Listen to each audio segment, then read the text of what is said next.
ಆತ್ಮೀಯ ವಿದ್ಯಾರ್ಥಿಗಳೇ, ಹಿಂದಿನ ತರಗತಿಯಲ್ಲಿ ನಾವು ಆರ್ಥಿಕ ಆವರ್ತದ ಹಣಕ್ಕೆ ಸಂಬಂಧಿಸಿರದ ಸಿದ್ಧಾಂತಗಳಲ್ಲಿ ಎರಡನೇ ಸಿದ್ಧಾಂತವಾದ ಮಾನಸಿಕ ಸಿದ್ಧಾಂತದ ಕುರಿತು ಅಧ್ಯಯನ ಮಾಡಿದ್ದೇವೆ. ಇಂದಿನ ಈ ತರಗತಿಯಲ್ಲಿ ನಾವು ಆರ್ಥಿಕ ಆವರ್ತದ ಹಣಕ್ಕೆ ಸಂಬಂಧಿಸಿರದ ಸಿದ್ಧಾಂತಗಳಲ್ಲಿ ಮೂರನೇ ಸಿದ್ಧಾಂತವಾದ ಉಳಿತಾಯ ಬಾಹುಳ್ಯ ಅಥವಾ ಅರೆ ಅನುಭೋಗ ಸಿದ್ಧಾಂತದ ಕುರಿತು ಅಧ್ಯಯನ ಮಾಡಲಿಕ್ಕಿದ್ದೇವೆ. ಈ ಉಳಿತಾಯ ಬಾಹುಳ್ಯ ಅಥವಾ ಅರೆ ಅನುಭೋಗ ಸಿದ್ಧಾಂತವನ್ನು ಇಂಗ್ಲಿಷ್ನಲ್ಲಿ over saving R under consumption theory ಅಂತ ಕರೀತಾರೆ. ಈ ಸಿದ್ಧಾಂತವನ್ನು 20ನೇ ಶತಮಾನದಲ್ಲಿ ಪ್ರತಿಪಾದಿಸಿದವರು ಸಮಾಜವಾದಿ ಪ್ರವೃತ್ತಿಯ ಅರ್ಥಶಾಸ್ತ್ರಜ್ಞರಾದ ಮೇಜರ್ ಡಗ್ಲಾಸ್ ಮತ್ತು ಜೆ.ಎ. ಹ್ಯಾಬ್ಸನ್ ಅವರು. ಅವರ ಪುಸ್ತಕವಾದ ಇಂಡಸ್ಟ್ರಿಯಲ್ ಸಿಸ್ಟಮ್ನಲ್ಲಿ ಈ ಪುಸ್ತಕ ಬಿಡುಗಡೆಯಾಗಿದ್ದು 1910ನೇ ಇಸ್ವಿಯಲ್ಲಿ. ವಿದ್ಯಾರ್ಥಿಗಳೇ, ನಿಮಗೆ ಒಂದು ಸಂಗತಿ ಗೊತ್ತಿರ್ಬೋದು. ಅದೇನಂತ ಹೇಳಿದರೆ, ಪ್ರಪಂಚದಲ್ಲಿರುವಂತಹ ದೇಶಗಳನ್ನು ಅಥವಾ ಆರ್ಥಿಕತೆಗಳನ್ನು 3 ವಿಭಾಗಗಳಾಗಿ ವಿಂಗಡಿಸಿದ್ದಾರೆ. ಮೊದಲನೆಯ ಆರ್ಥಿಕತೆ ಬಂಡವಾಳಶಾಹಿ ಆರ್ಥಿಕತೆ, ಎರಡನೆಯ ಆರ್ಥಿಕತೆ ಸಮಾಜವಾದಿ ಆರ್ಥಿಕತೆ, ಮೂರನೆಯ ಆರ್ಥಿಕತೆ ಮಿಶ್ರ ಆರ್ಥಿಕತೆ. ಬಂಡವಾಳಶಾಹಿ ಆರ್ಥಿಕತೆಗೆ ಉತ್ತಮ ಉದಾಹರಣೆ ಅಮೆರಿಕ. ಸಮಾಜವಾದಿ ಆರ್ಥಿಕತೆಗೆ ಉತ್ತಮ ಉದಾಹರಣೆ ಚೈನಾ. ಮಿಶ್ರ ಆರ್ಥಿಕತೆಗೆ ಉತ್ತಮ ಉದಾಹರಣೆ ಭಾರತ. ಈ ಸಿದ್ಧಾಂತ ಅನ್ನುವಂಥದ್ದು ಬಂಡವಾಳಶಾಹಿ ಆರ್ಥಿಕತೆಗೆ ಸಂಬಂಧಪಟ್ಟಿರುವಂಥ ಸಿದ್ಧಾಂತ. ಅಂದರೆ ಈ ಬಂಡವಾಳಶಾಹಿ ಆರ್ಥಿಕತೆಯಲ್ಲಿ ಆರ್ಥಿಕ ಆವರ್ತ ಅನ್ನುವಂಥದ್ದು ಯಾವ ರೀತಿಯಲ್ಲಿ ಆಗ್ತದೆ ಅನ್ನುವುದನ್ನು ಈ ಸಿದ್ಧಾಂತ ವಿವರಿಸ್ತದೆ.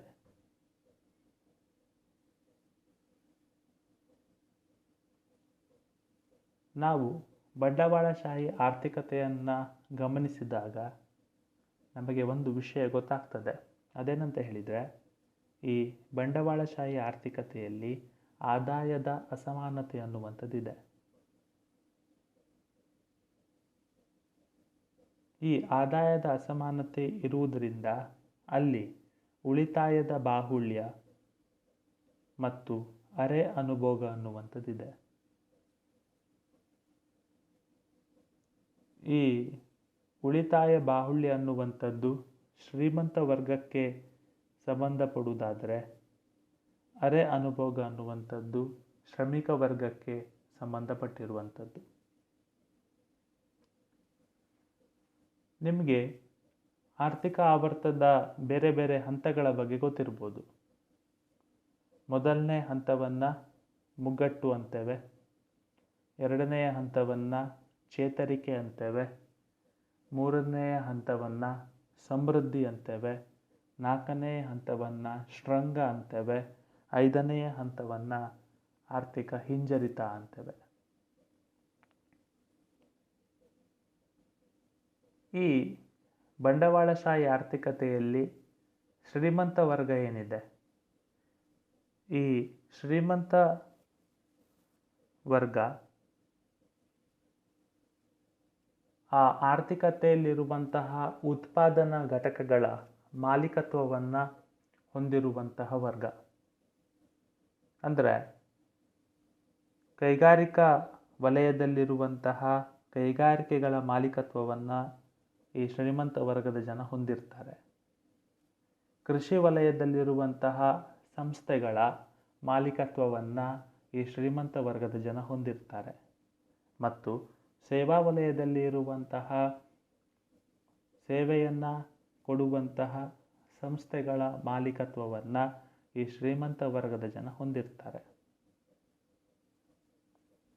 ಮತ್ತು ಸರ್ಕಾರದ ಮೇಲೂ ಕೂಡ ಇವರ ಪ್ರಭಾವ ಅನ್ನುವಂಥದ್ದು ಇರ್ತದೆ.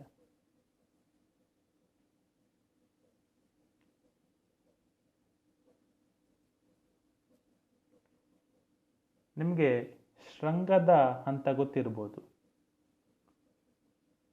ಶೃಂಗದ ಹಂತವನ್ನು ಆಪ್ಟಿಮಮ್ ಸ್ಟೇಜ್ ಅಂತ ಕರೀತೇವೆ. ಈ ಆಪ್ಟಿಮಮ್ ಸ್ಟೇಜ್ನ ಬಗ್ಗೆ ಹಿಂದೆ ಕೂಡ ನಾನು ನಿಮಗೆ ಹೇಳಿದ್ದೆ. ಶೃಂಗದ ಹಂತದಲ್ಲಿ ಆರ್ಥಿಕತೆ ತನ್ನ ಇಡೀ ಸಾಮರ್ಥ್ಯವನ್ನು ಬಳಸಿಕೊಂಡು ಪ್ರಗತಿಯನ್ನು ಸಾಧಿಸ್ತದೆ. ಇಲ್ಲಿ ಶೃಂಗದ ಹಂತದಲ್ಲಿ ಉತ್ಪಾದನೆಯಲ್ಲಿ ಏರಿಕೆ ಆಗುವುದನ್ನು ನಾವು ನೋಡ್ತೇವೆ.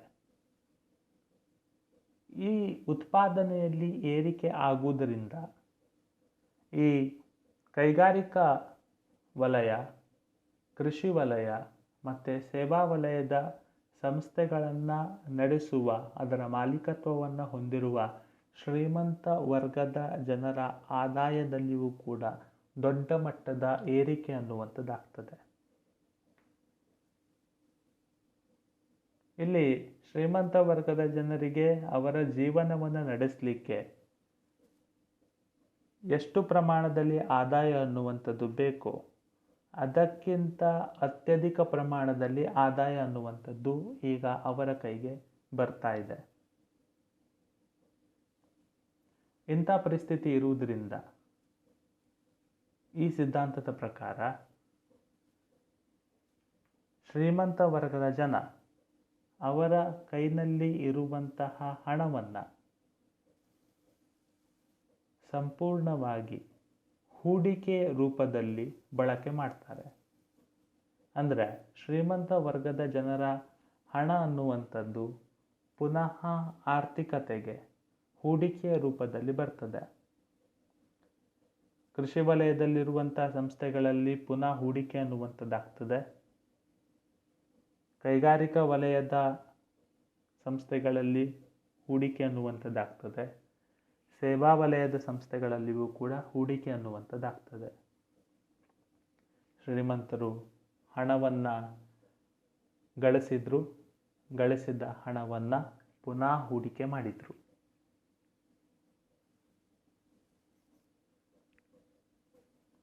ಇಲ್ಲಿ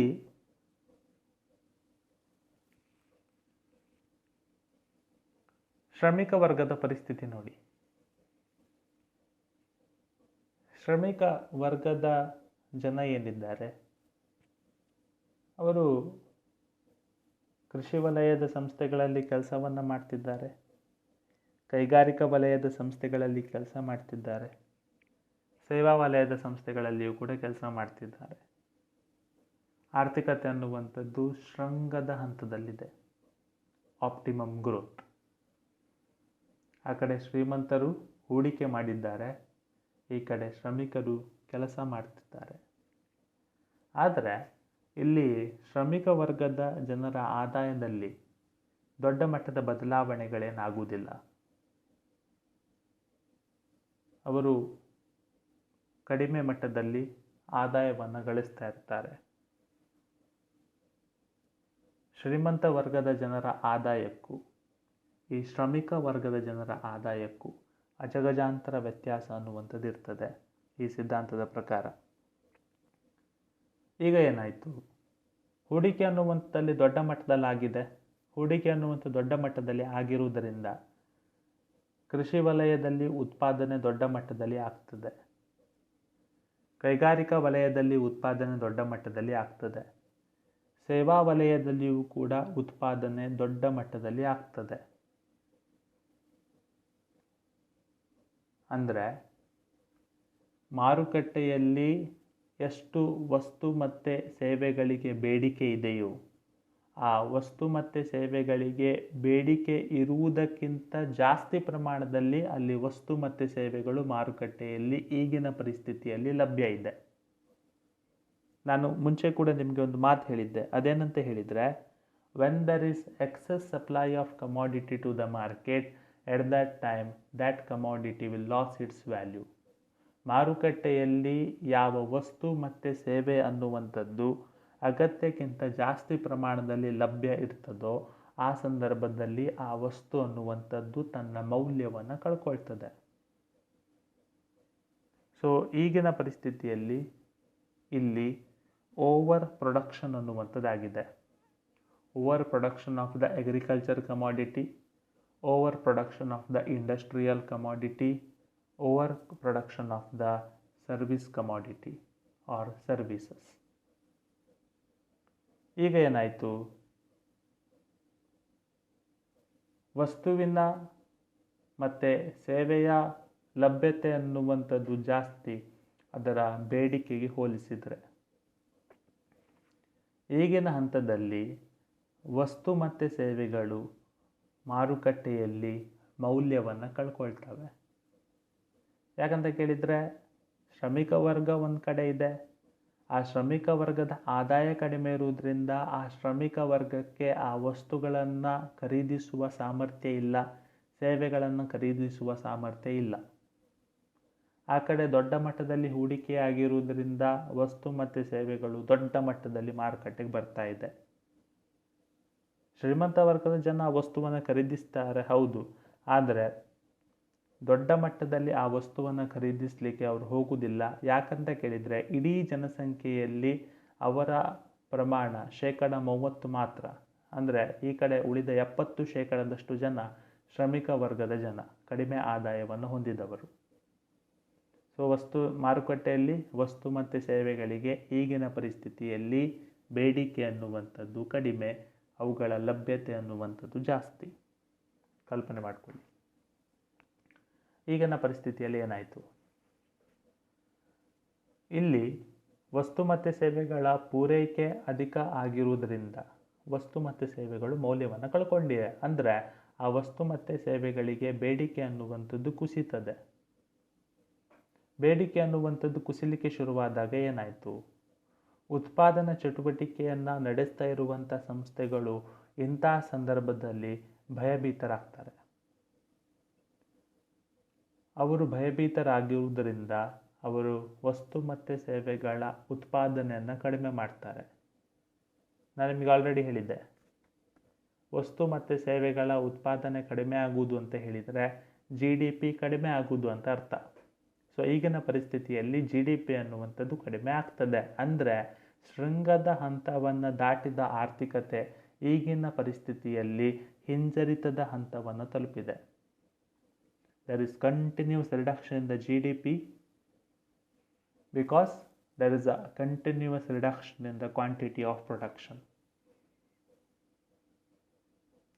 ಇಲ್ಲಿ ಉತ್ಪಾದನೆ ಕಡಿಮೆ ಆಗಿದ್ದರಿಂದ ಆ ಉತ್ಪಾದನಾ ಸಂಸ್ಥೆಗಳಲ್ಲಿ ಕೆಲಸ ಮಾಡ್ತಿದ್ದಂತಹ ಕಾರ್ಮಿಕರು ಕೆಲಸವನ್ನು ಕಳ್ಕೊಳ್ತಾರೆ.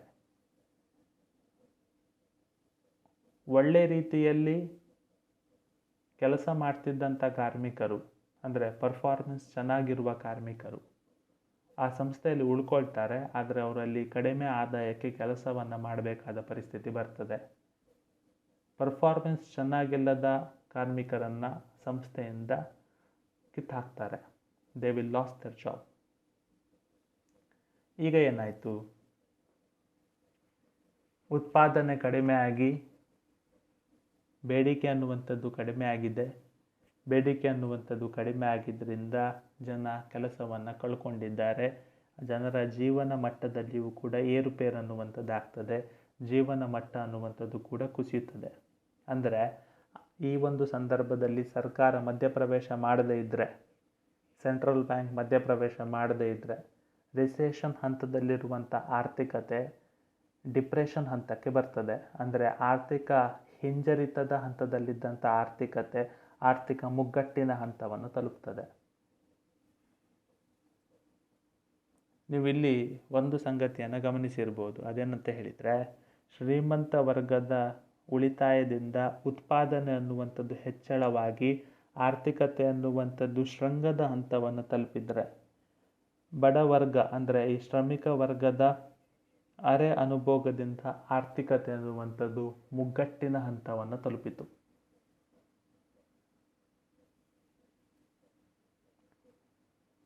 ಅದೇ ಈ ಆರ್ಥಿಕತೆಯಲ್ಲಿ ಒಂದು ಪಕ್ಷ ಸಂಪತ್ತಿನ ವಿಕೇಂದ್ರೀಕರಣ ಅನ್ನುವಂಥದ್ದಿದ್ದರೆ, ಅಂಥ ಸಂದರ್ಭದಲ್ಲಿ ಅಲ್ಲಿ ಆರ್ಥಿಕ ಮುಗ್ಗಟ್ಟು ಅನ್ನುವಂಥದ್ದು ಉಂಟಾಗ್ತಾ ಇರಲಿಲ್ಲ.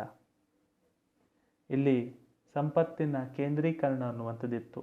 ಅಂದರೆ ಶ್ರೀಮಂತ ವರ್ಗದ ಜನರ ಕೈಯಲ್ಲಿ ಆದಾಯ ಅನ್ನುವಂಥದ್ದು ಕೇಂದ್ರೀಕೃತವಾಗಿತ್ತು.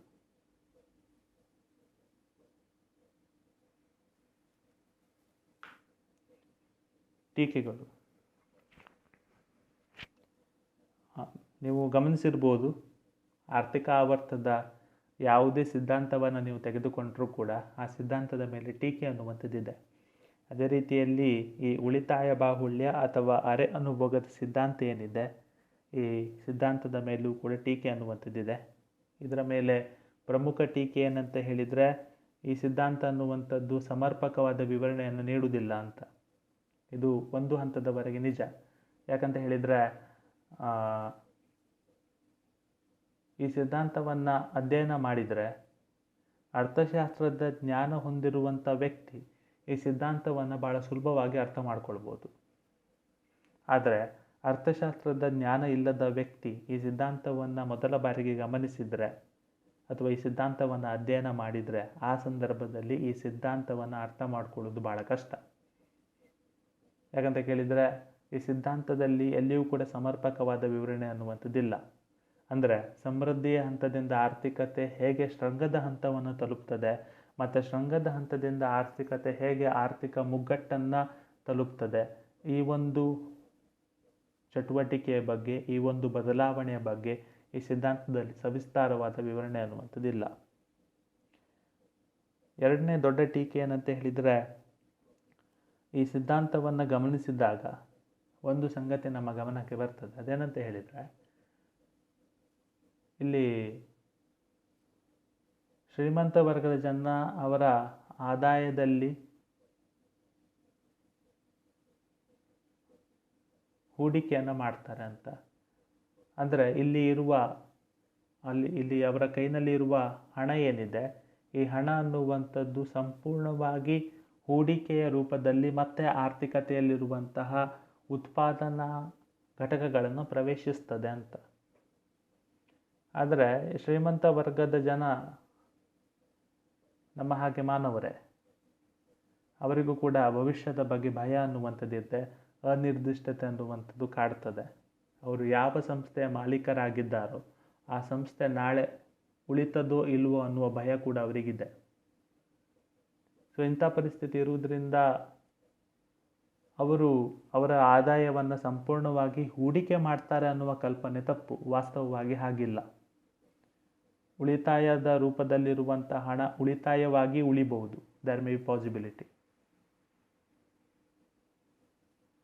ಆದರೆ ಈ ಸಿದ್ಧಾಂತ ಹೇಳ್ತದೆ, ಶ್ರೀಮಂತ ವರ್ಗದ ಜನ ಅವರ ಬಳಿ ಇರುವಂಥ ಆದಾಯವನ್ನು ಸಂಪೂರ್ಣವಾಗಿ ಹೂಡಿಕೆ ಮಾಡ್ತಾರೆ ಅಂತ. ಅಂದರೆ ಈ ಒಂದು ಸಂಗತಿ ಅನ್ನುವಂಥದ್ದು ಸತ್ಯಕ್ಕೆ ಬಹಳ ದೂರವಾಗಿರುವಂಥದ್ದು. ಮತ್ತು ಹೂಡಿಕೆ ಅನ್ನುವಂಥದ್ದು ಲಾಭದಾಯಕವಾಗಿದ್ದರೆ ಮಾತ್ರ ಭವಿಷ್ಯದ ದಿನಗಳಲ್ಲಿ ಹೂಡಿಕೆ ಅನ್ನುವಂಥದ್ದು ಆಗ್ತದೆ. ಹೂಡಿಕೆ ಅನ್ನುವಂಥದ್ದು ಲಾಭದಾಯಕವಾಗಿಲ್ಲ ಅಂತ ಆದರೆ ಶ್ರೀಮಂತ ವರ್ಗದ ಜನ, ಬಂಡವಾಳಶಾಹಿಗಳು ಮತ್ತೆ ಹೂಡಿಕೆಯನ್ನು ಮಾಡಲಿಕ್ಕೆ ಹೋಗುವುದಿಲ್ಲ. ಆದ್ದರಿಂದ ಉಳಿತಾಯದಲ್ಲಿ ಹೆಚ್ಚಳ, ಅದರಿಂದ ಆರ್ಥಿಕತೆ ಅನ್ನುವಂಥದ್ದು ಶೃಂಗದ ಹಂತವನ್ನು ತಲುಪ್ತದೆ ಅನ್ನುವ ಒಂದು ಮಾತೇನಿದೆ, ಈ ಮಾತನ್ನುವಂಥದ್ದು ಪ್ರಾಯಶಃ ಸತ್ಯಕ್ಕೆ ಬಹಳ ದೂರವಾಗಿರುವಂಥದ್ದು. ಇವಿಷ್ಟು ಉಳಿತಾಯ ಬಾಹುಳ್ಯ ಅಥವಾ ಅರೆ ಅನುಭೋಗ ಸಿದ್ಧಾಂತದ ಕುರಿತು. ಆದರೆ ಒಂದು ವಿಷಯವನ್ನು ನಿಮ್ಮ ಜೊತೆ ಹಂಚಿಕೊಳ್ಬೇಕು. ಅದೇನಂತ ಹೇಳಿದರೆ, ಈ ಸಿದ್ಧಾಂತ ಅಮೆರಿಕದಲ್ಲಿ ಆಡಳಿತ ನಡೆಸಿದ 2 ಅಧ್ಯಕ್ಷರ ಆಡಳಿತದ ಮೇಲೆ ಪ್ರಭಾವವನ್ನು ತೋರಿಸಿದೆ. ಅಧ್ಯಕ್ಷರು ಯಾರಂತ ಹೇಳಿದರೆ ಫ್ರಾಂಕ್ಲಿನ್ ಡಿ ರೂಸ್ವೆಲ್ಟ್ ಮತ್ತು ಹರ್ಬರ್ಟ್ ಹೂವರ್ ಅಂತ. ಇವರಿಬ್ಬರು ಕೂಡ 20ನೇ ಶತಮಾನದಲ್ಲಿ ಅಮೆರಿಕದ ಅಧ್ಯಕ್ಷರಾಗಿದ್ದವರು. ಇವರ ಆಡಳಿತದ ಮೇಲೆ ಈ ಒಂದು ಉಳಿತಾಯ ಬಾಹುಳ್ಯ ಅಥವಾ ಅರೆ ಅನುಭೋಗ ಸಿದ್ಧಾಂತದ ಪ್ರಭಾವಳಿ ಅನ್ನುವಂಥದ್ದಿದೆ. ಈ ಸಿದ್ಧಾಂತದ ಪ್ರಭಾವಕ್ಕೆ ಒಳಗಾದ 2 ಅಮೆರಿಕದ ಅಧ್ಯಕ್ಷರು ಈ ಲೋಕೋಪಯೋಗಿ ಯೋಜನೆಗೆ ದೊಡ್ಡ ಮಟ್ಟದಲ್ಲಿ ಆದ್ಯತೆಯನ್ನು ಕೊಟ್ಟು ಅಮೆರಿಕದಲ್ಲಿ ಕೆಲವು ಬದಲಾವಣೆಗಳಿಗೆ ಕಾರಣ ಆದರು.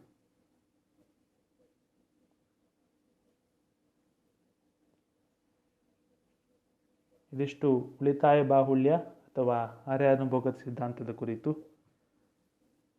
ಕೇಳಿದ್ದಕ್ಕೆ ನಿಮಗೆಲ್ಲರಿಗೂ ಕೂಡ ಧನ್ಯವಾದಗಳು. Stay home, stay safe.